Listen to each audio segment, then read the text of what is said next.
والذین آمنوا اشد حبا للہ۔ اعوذ باللہ من الشیطان الرجیم، بسم اللہ الرحمن الرحیم۔ آمنت باللہ ورسولہ هو الاول والآخر والظاہر والباطن وهو علی کل شیء علیم۔ رب اشرح لی صدری ویسر لی امری واحلل عقدۃ من لسانی یفقہوا قولی۔ معزز ناظرین، بھائیوں، بہنوں، بزرگوں، السلام علیکم۔ ایک بھائی کا سوال آیا کہ مومن اور منافق میں کیا فرق ہے؟ آپ دیکھیں کہ جو بچپن سے ہمیں منافق کی تعریف بتائی گئی ہے وہ تو ایک علیحدہ چیز ہے کہ منافق کی تین نشانی ہے۔ ٹھیک ہے، بات کرے تو جھوٹ بولے، وعدہ کرے تو خلافی کرے، امانت رکھوائی جائے تو اس میں خیانت کرے۔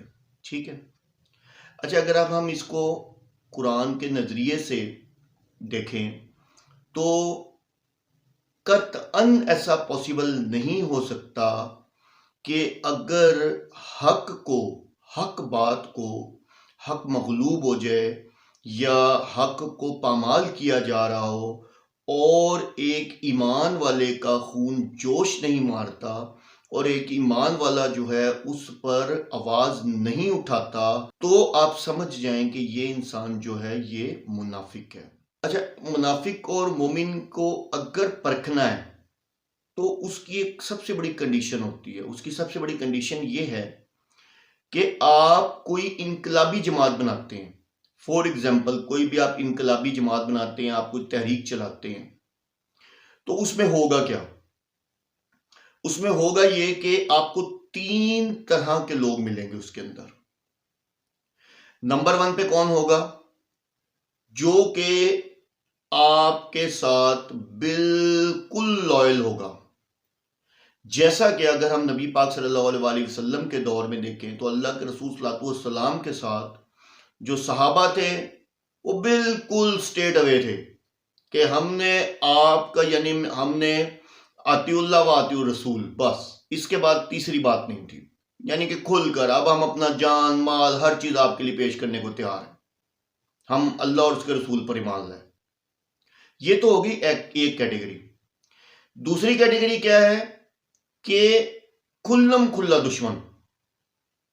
ٹھیک ہے، کھلم کھلا دشمن۔ اب کھلم کھلا دشمن کیا ہوگا کہ وہ آپ کو سیدھا سیدھا آپ کی یعنی کہ مخالفت کرے گا۔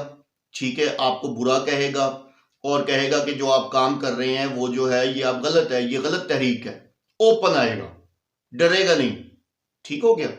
اب اس کی مثال اگر ہم نبی پاک صلی اللہ علیہ وآلہ وسلم کے دور سے دیں تو آپ دیکھ لیں ابو جہل، ابو لہب۔ آپ یہ دیکھ لیں کہ ابو جہل نے اپنے جھوٹے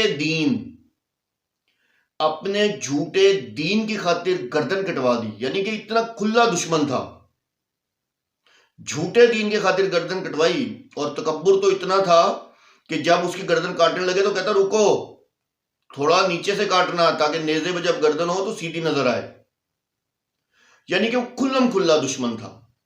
اسی طرح ابو لہب تھا جو کہ نبی کا چاچا تھا۔ ٹھیک ہے، اور بھی بہت سارے تھے۔ یہ ہوگی سیکنڈ کیٹیگری۔ اگر اب ہم اس کو تیسری کیٹیگری میں دیکھیں تو تیسری کیٹیگری کیا ہے؟ اگر ہم آج کے دور میں دیکھ لیں تیسری کیٹیگری، تو جب بھی کوئی آپ انقلابی تحریک برپا کرتے ہیں، یا آپ یوں سمجھ لیں کہ فور ایگزامپل جیسے الیکشنز کے ڈیز ہوتے ہیں، الیکشن ہوتے ہیں، تو کئی لوگ کیا ہوتے ہیں کہ وہ ڈول فیس ہوتے ہیں۔ کیسے کہ ان کو پتا ہے کہ فور ایگزامپل اگر ایک پارٹی کھڑی ہوئی ہے اور اس طرف سے دوسری پارٹی کھڑی ہوئی ہے تو وہ کیا کرتے ہیں، دونوں سے بنا کے رکھتے ہیں، یعنی کہ ان کے پاس جاتے ہیں، ان سے بنا کے رکھتے ہیں، ہو سکتا جی یہ جیت جائیں، ہمارے تو مفادات وغیرہ سارے رہ جائیں گے، اگر یہ جیت گئے ہم ان کے ساتھ رہے۔ پھر ان کے پاس جاتے ہیں، ان سے بھی بنا کے رکھتے ہیں تاکہ یہ نہ ہو کہ کہیں وہ جیت جائے تو ہمارے مفادات تو رہ جائیں۔ تو یہ تیسری ٹائپ جو ہے نا، اگر ہم اس کو نبی پاک صلی اللہ علیہ وسلم کے زمانے میں دیکھیں تو آپ کو بہت ساری مثالیں ملتی ہیں۔ عبداللہ بن ابی جو منافقین کا سردار تھا، ٹھیک ہے، جس کو سردار منافقین کہا جاتا ہے۔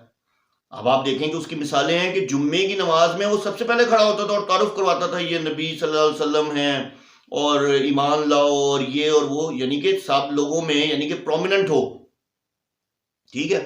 اسی طرح باقی بہت سارے لوگ ایسے آتے تھے، قرآن میں باقاعدہ آیت اتری سورہ بقرہ کے اندر کہ جب وہ ایمان والوں سے ملتے ہیں تو کہتے ہیں ہم آپ کے ساتھ ہیں، اور جب وَإِذَا خَلَوْا اور جب خلوت میں ہوتے ہیں اپنے شیطانوں کے پاس، یعنی کہ ان کو شیطانوں کی مثال دی ان لوگوں کو جو کہ یعنی کہ نبی پاک صلی اللہ علیہ وسلم کا انکار کر رہے تھے یا منافق تھے، تو ان کے پاس ہوتے تو کہتے ہیں ہم آپ کے ساتھ ہیں. تو یہ طرز عمل جو ہے یہ کہیں بھی ہو، بھلے وہ انقلابی جدوجہد ہو، کہیں بھی ہو، اگر آپ نے پرکھنا ہے مومن اور منافق کو تو یہ سمپل سا فارمولہ ہے.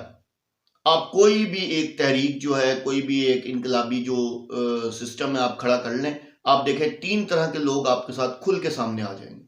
لیکن جو تیسری ٹائپ ہے یہ ہیں اصل منافق. اور سب سے زیادہ آپ ہسٹری اٹھا کے دیکھ لیں، جنہوں نے نقصان پہنچایا ہے ہمیشہ، وہ یہ تیسری ٹائپ یعنی کہ منافقوں نے نقصان پہنچایا ہے. اب آپ دیکھ لیں، اگر بین الاقوامی سطح پر دیکھ لیں تو امریکہ کیا کرتا ہے؟ منافقت ہی کرتا ہے نا، ادھر اس کے ساتھ بھی ہے، ادھر اس کے ساتھ بھی ہے، ادھر اس کے ساتھ بھی، اس کے ساتھ بھی، اندر سے ان کو لڑوا رہا ہے، مفادات ہے. تو یہ ہے اصل فرق مومن اور منافق میں. امید کرتا ہوں آپ کو بات سمجھ آ گئی ہوگی.